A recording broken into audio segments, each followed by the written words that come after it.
Jai Krishna Chaitanya Prabhu Nityananda Shri Advaita Gadadhar Shivasadi Gaur Bhaktavinda Jaya Sri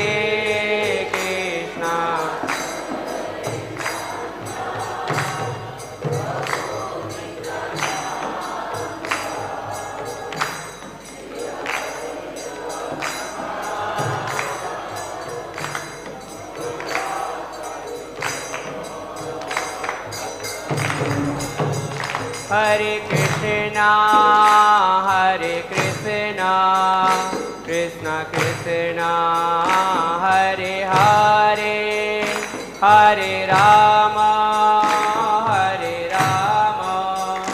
Rama Rama, Hare Hare,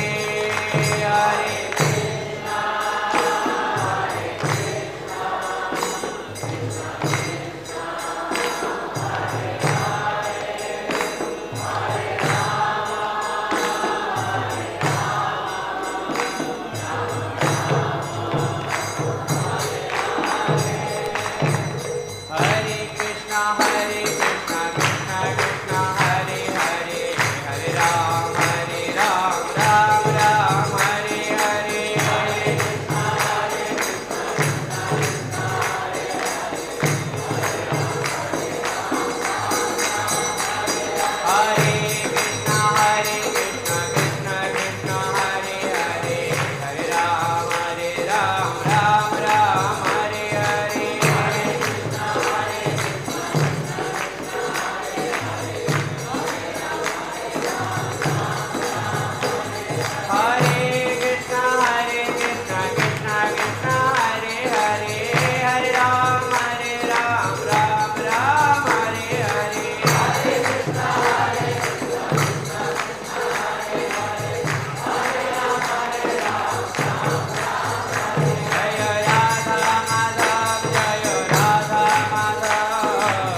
Gopal Krishna Goswami Guru Maharaj ki, Samavita Bhakta Vinda ki, Gaur Premanandi.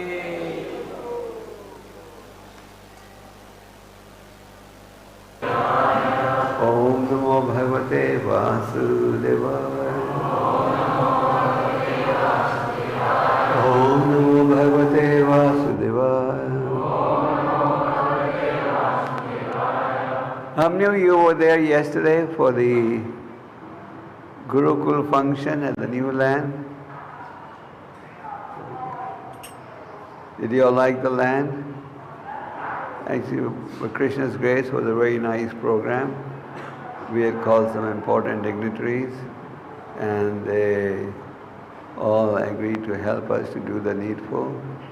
And we are hopeful that very soon that location will be easily accessible and will be a very fit place for taking care of the cows and having a nice educational institution that can accommodate 1,000 kids.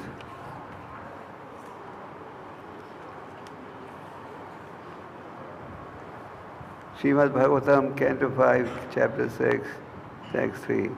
Tata choktam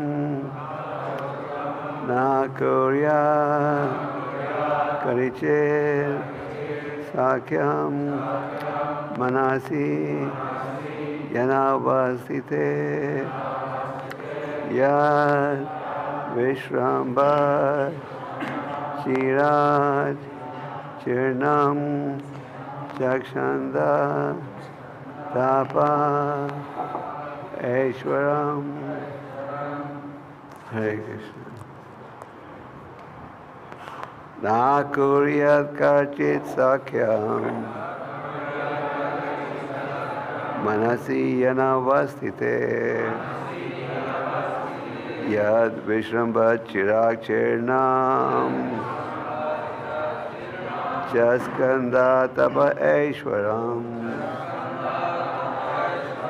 Na kuryat karchit sakyam manasi yanavastite yad vishrambhat chirag chirnam chaskanda tapa aishwaram.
Mataji's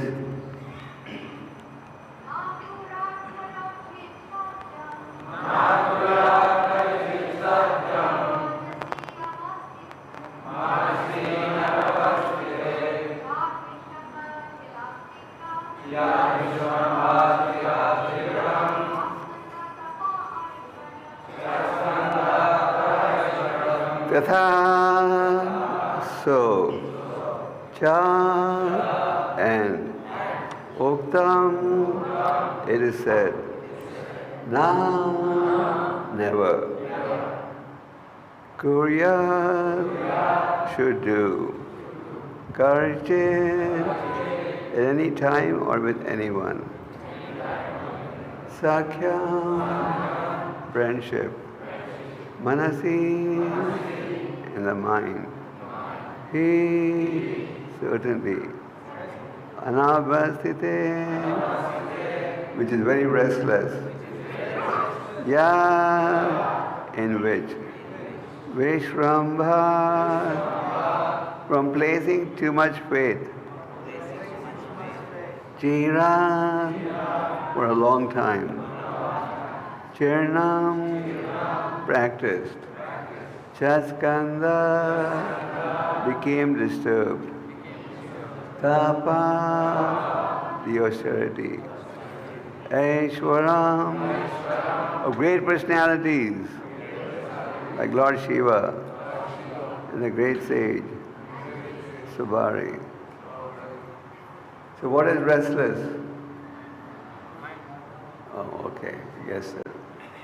That's what translation. All the learned scholars have given their opinion. The mind is by nature very restless and one should not make friends with it. If we place full confidence in the mind, it may cheat us at any moment. Even Lord Shiva became agitated upon seeing the Mohini form of Lord Krishna.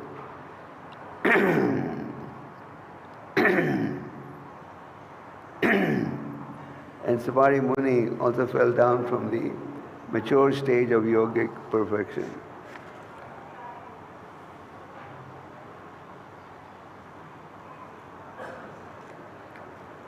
Purport.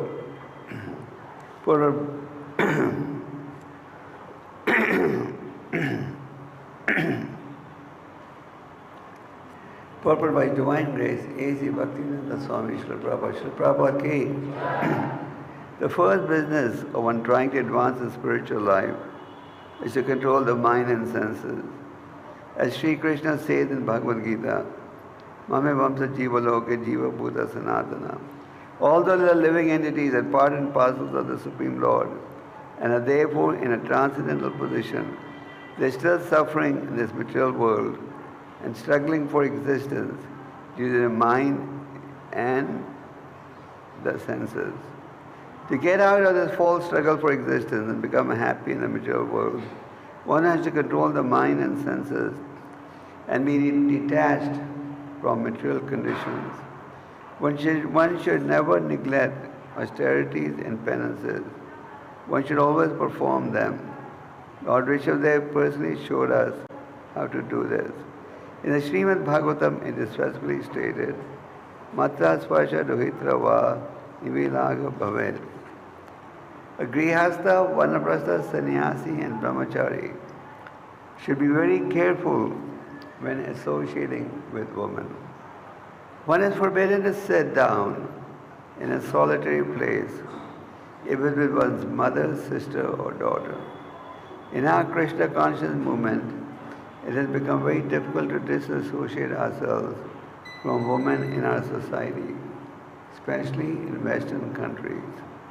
We are therefore sometimes criticized, but nonetheless, we are trying to give everyone a chance to chant the Hare Krishna Mahamantra and just advance spiritually. If we stick to the principle of chanting the Hare Krishna Mahamantra offenselessly, then by the grace of Srila Haridas Thakur, we may be saved from the allurement of woman. However, if we are not very strict in chanting the Hare Krishna Mahamantra, we may at many times fall victim to women. Om Gyan Timinandasya Gyananjana Shakya Chakshurmitaniya Tasmai Shri Gurave Namaha Shri Chaitanya Manovesta Sadhudame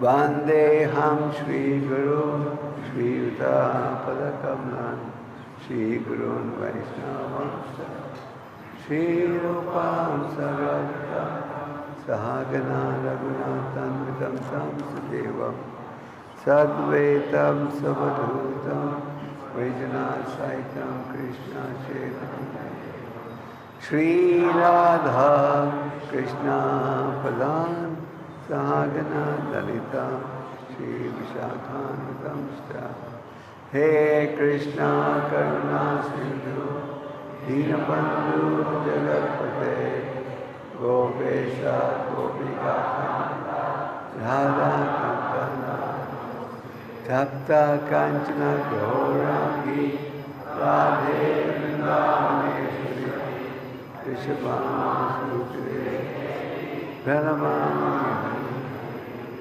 Vancha Kalpa Tarvyasya Kripa Sindhu Vaivata Vaitanam Pavanevyo Jai Shri Krishna Chaitanya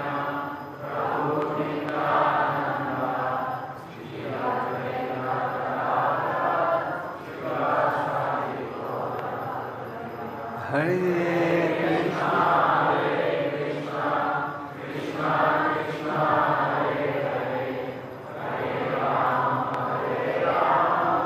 Rama Rama, Hare. Na kuryat karichit sakhyam manasi yana vastite yad vishrambhat chirak chirnam chakshanda tapa eshwaram. Hare Krishna. Can you hear me clearly in the back? No? You can't hear in the back? They're saying no. They're signaling no. You can't hear, then maybe you can come. Huh? Little louder. I have a bad throat. Hare Krishna, can you hear me now? Maharaj says if you go any louder, then people in the front may have ear problems. The GBC body passed a resolution this year that the sound should be controlled. Okay, the Bhagavatam is so kind. It is guiding us in everything. So we are reading the activities of Lord Rishabh. This is the 6th chapter of the 5th canto. And in the previous chapters, you read about Lord Rishabh's teachings. Who was Lord Rishabh? None else but the Supreme Personality of Godhead. Rishabh in Sanskrit means the best. His father's name was King Navi and his mother's name was Meru Devi. So King Navi and Meru Devi were engaged in a very long sacrifice, and their desire was to have a son like God. The Lord was so pleased. He said, "You want a son like me? Impossible. I'll become your son." And the Lord became his son. Rishabh in Sanskrit means the best. So in the previous chapters, we read about Lord Rishabh's instructions, including the famous verse, Nayam deha deha bhajan viloke. Prabhupada often quoted the verse. And in this chapter, we're going to read about the activities of Lord Rishabh. In the previous verse, Lord Rishabh has said, in the previous verse, Shukadeva Goswami has said that a hunter, he captures an animal. Does he tell the animal, okay, you sit down here, I'll go and capture a few other animals? Is that what they do? The cops, when they catch a big terrorist or a thief, do they say, okay, you sit here, be a good boy, we'll go and catch some more thieves and come? Is that what they do? Yeah? No, what do they do? Tie him down. A cunning hunter, when he catches an animal, he ties him down. So, what is being emphasized here is that we should control the mind. If we don't control the mind, spiritual success will be very difficult. For example, the Bhagavatam is saying, all the learned scholars have given their opinion. So this is not just some ordinary person. We tend to think when the word scholar is used, it refers to people who have PhD degrees and so on. But over here, learned scholar means learned sages. So what have the learned sages said? They have given their opinion. What is their opinion? The mind is by nature very restless.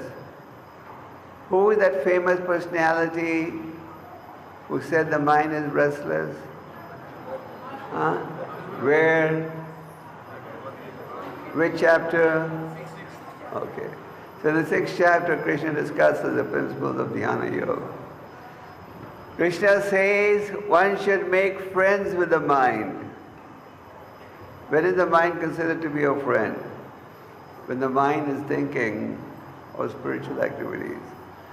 And when is the mind considered to be your enemy? When the mind is thinking of the opposite.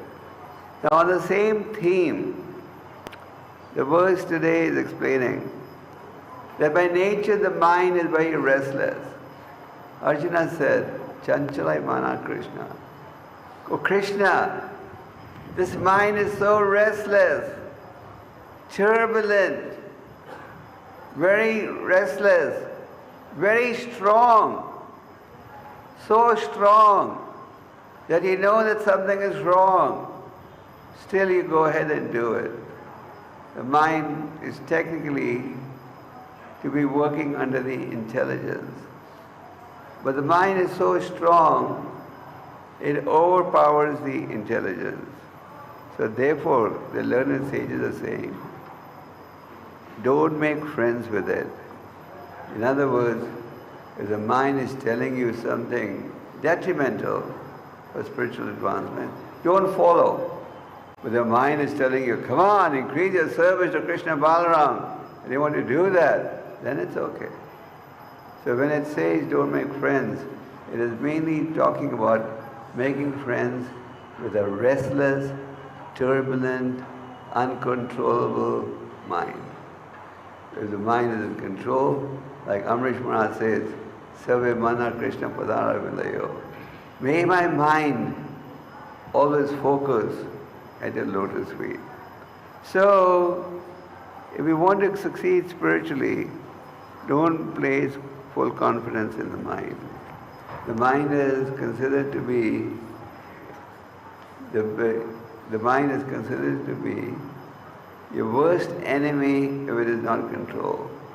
And the mind is considered to be a friend if it is controlled. So what are the great sages telling us? Mind is restless, so don't make friends with it. And if we place full confidence in the mind, it will cheat us at any moment. So you may say, if I'm not going to listen to my mind, who do I listen to? You should listen to the purified mind. When the mind becomes purified, then it's okay. But at the moment, our mind is highly contaminated. And therefore, don't listen to the restless, polluted, contaminated mind. If you listen to that, your spiritual life will be spoiled. Just like if you're sitting on an unbridled horse. Unbridled horse means a horse on which you don't have control on the reins. So if you're sitting on an unbridled horse and the horse is galloping, then you can be thrown off the horse at any time, isn't it? So that is the danger of following an uncontrolled mind. So in the purport, Prabhupada says, the first business of one trying to advance in spiritual life is to control the mind and senses. This point gets emphasized again and again. Which point? Controlling the mind and senses. There are so many so-called spiritual preachers in society today. But if you analyze their speeches, you will find that there is very little emphasis on controlling the mind and senses. Why? Because they're scared. If they talk about tapasya, austerity, penances, then nobody will listen. But the scriptures clearly establish one must control the mind and senses. And this point gets emphasized again and again by spiritual authorities. Because if you don't control your mind and senses, you will not be able to get purified. And therefore, we need to take part in spiritual activities to purify them. The mind and the senses need engagement.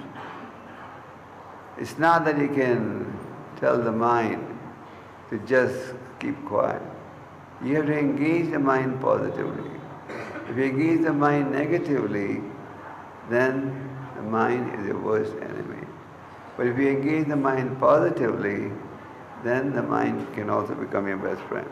So the first business to advance in spiritual life is to control the mind and senses. Therefore, Rupa Goswami in the Sri Updeshamrit, Rupa Goswami was instructed by Chaitanya Mahaprabhu to write books on the philosophy of devotional service. And he gave us many wonderful books, but Prabhupada translated two of the most important books, which were Nectar of Devotion and Nectar of Instruction. So in Sri Updeshamrit, Rupa Goswami says, Vacha Vegam, Manasa Krodha Vegam, Jiva Vegam, Udara Pasta Vegam. Rupa Goswami clearly says that if you want to advance spiritually, you must control the mind and the senses. So the Prabhupada goes on to talk about this point, that one must control the mind and senses.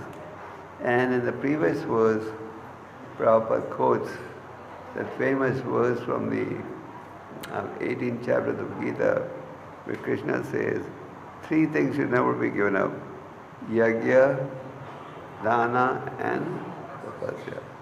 Lord Rishabh, in giving instructions in the 5th chapter, has emphasized the word tapo again and again. For example, he says, tapo devyam puttaka yena sattvam. My dear sons, please perform austerities, tapo. For whom? Whom? Devyam, for the pleasure of the Lord. In a way, if you analyze society, the materialists are also performing austerities. To even live in the material world, in the heavily polluted cities, is big tapasya. Then do 3 jobs, 4 jobs. But that is tapasya for material goals. So that is not what is recommended. What Lord Rishabh says, tapo divyam puttaka. Perform austerities for the pleasure of the Lord. Now someone may say, if I perform austerities for the pleasure of the Lord, what will I get in exchange? Is there anything to be expected in exchange? Any feedback?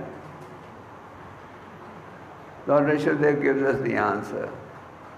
He says, in exchange, Shuddhir Asman Brahmasokyam Anantam, you will realize unending spiritual pleasure.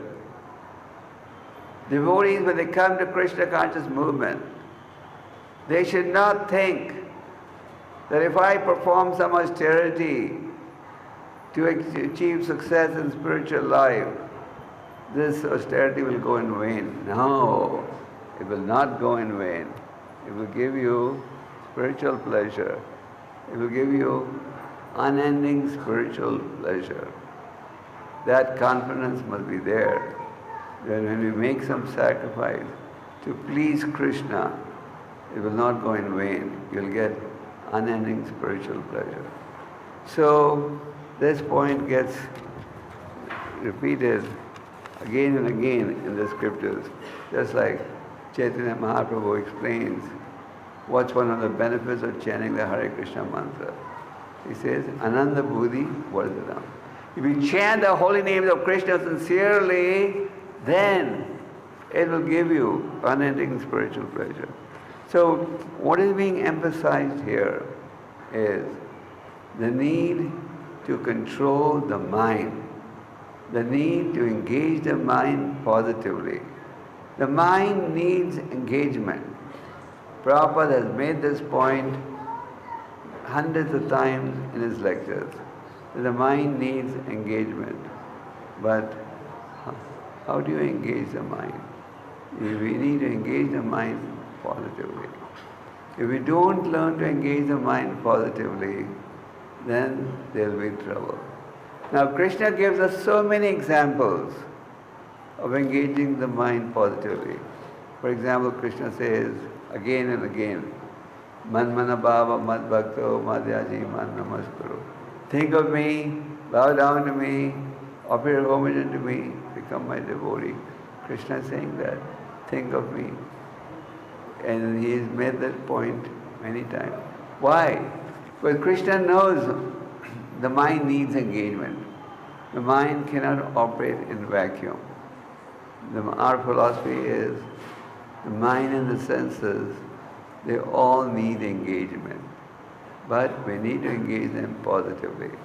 Just like Krishna talks in the Bhagavad Gita of the austerities of the body, mind, and words. With regards to the body, Krishna says, engage the body in service to the Lord. Engage the body in service to the Brahmanas. Practice non-violence. Practice celibacy. Practicing celibacy means that even if you are in the Grihastha ashram, you live according to Grihastha principles, not for sense enjoyment. And one who lives according to Grihastha principles is practicing celibacy. Practice non-violence. So Krishna explains. Then Krishna also explains the austerities of the tongue. What's the austerity of the tongue? Krishna says, one of the austerity of the tongue is to regularly recite Vedic literature, to chant the holy names, to abstain from prachalpa, to speak words that are truthful, but to speak words in a palatable manner. In other words, when we speak, we should speak in a palatable way, not in a very insulting, offensive way.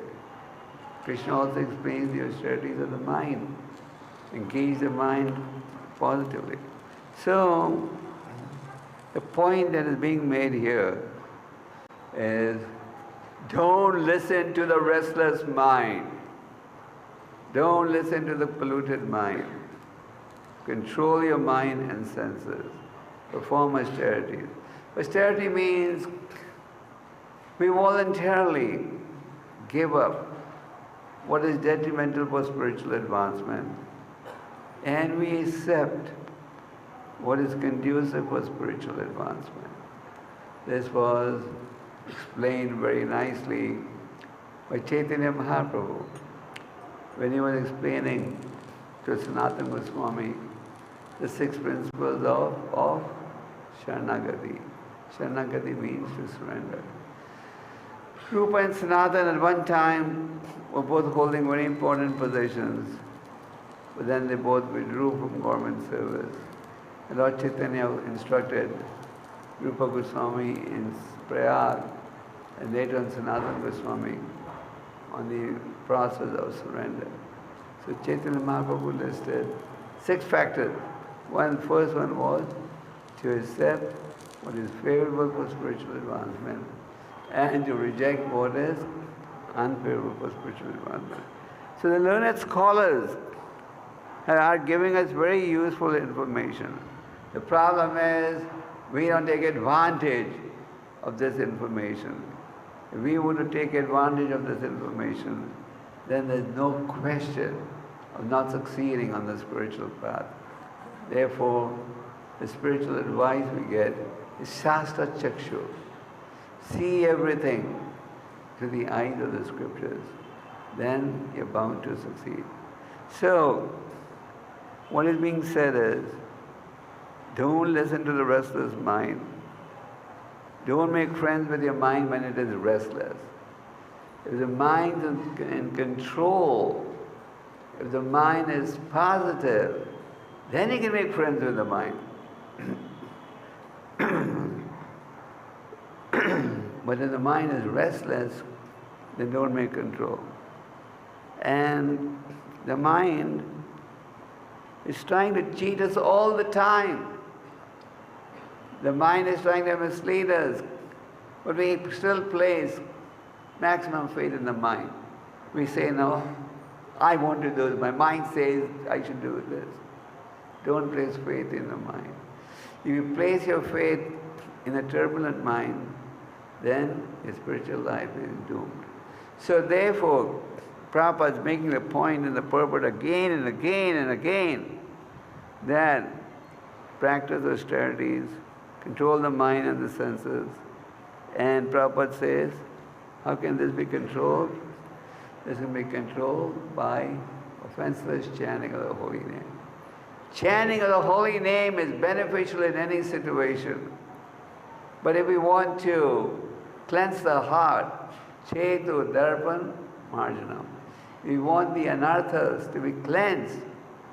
Then not only should we chant the holy name, but we should chant the holy name offensively. There are 3 stages of chanting the holy name. The offensive stage, the stage of minimizing offenses, and the purified stage. So Prabhupada in the purport is talking about being offenseless in chanting. That means being attentive in chanting avoiding the 10 offenses, and the quality of chanting is good, then the cleansing of the heart will be very fast. And as the cleansing takes place, you can also engage the mind positively.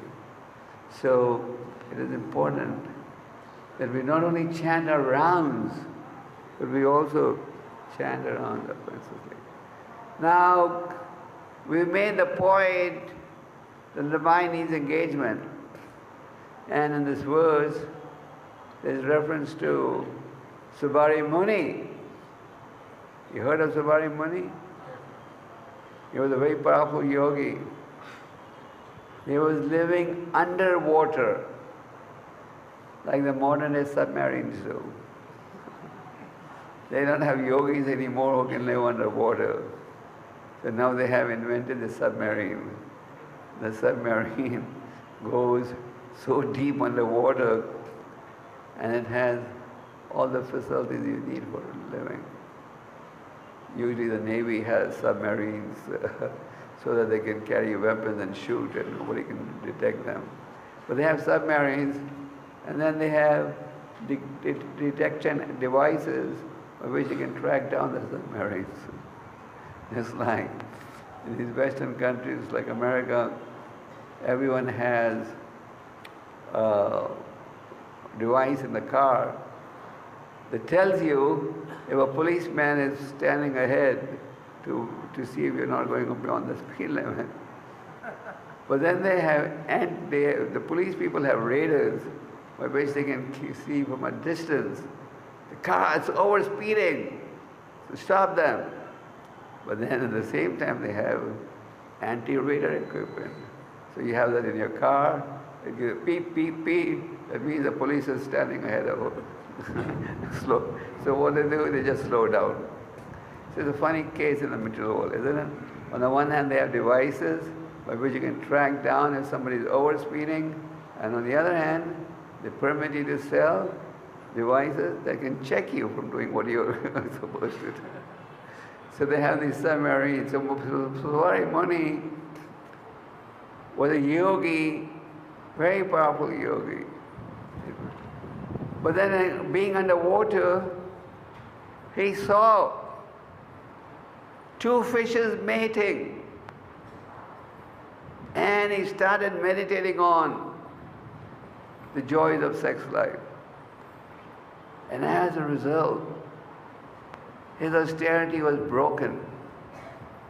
He surfaced on the earth and he approached the local king, the king of Mathura. He had 50 daughters, the king. He said, I'd like to marry one of your daughters. But the king saw Saubhari Muni was so ugly.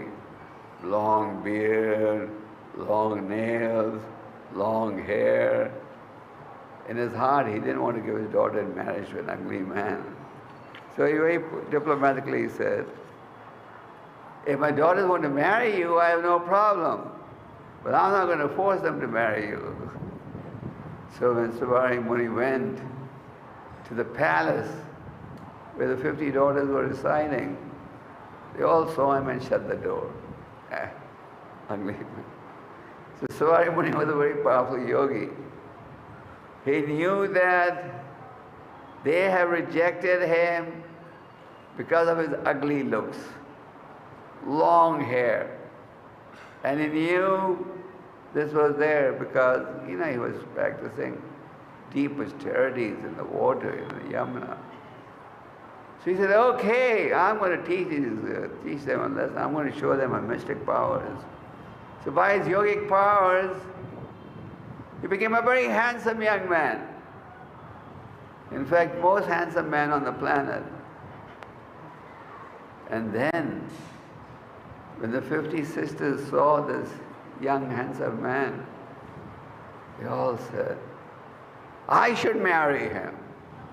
The other one said, no, I selected him before you, I'm going to marry him. And the third one said, no, I saw before both of you, so I should.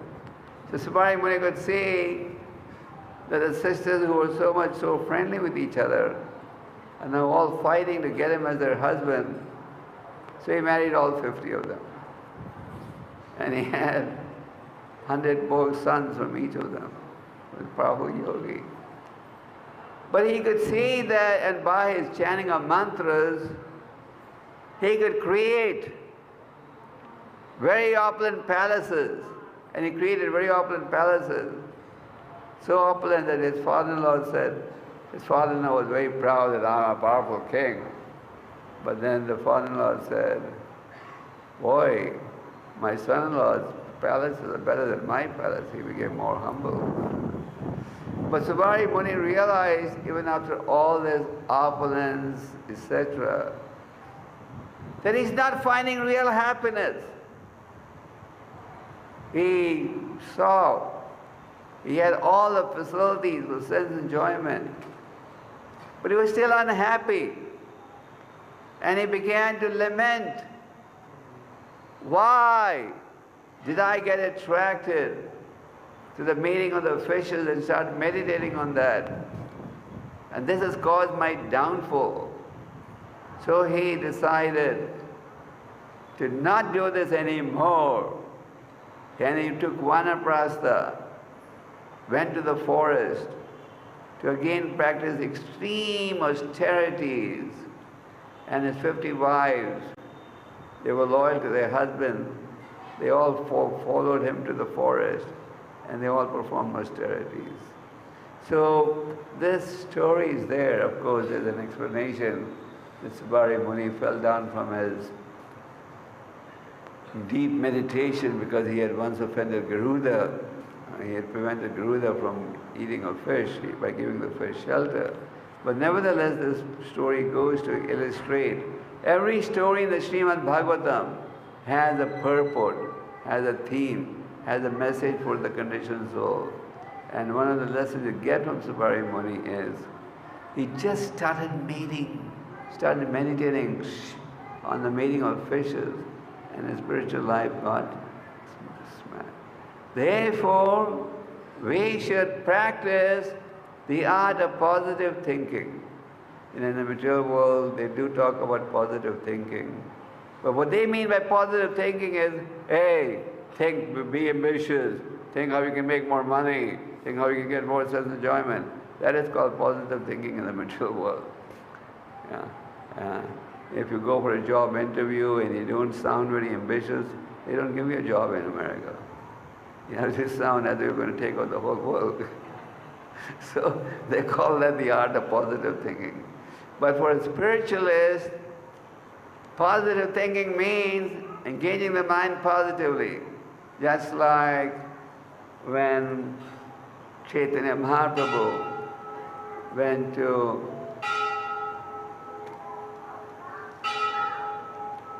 just wait till the bell comes.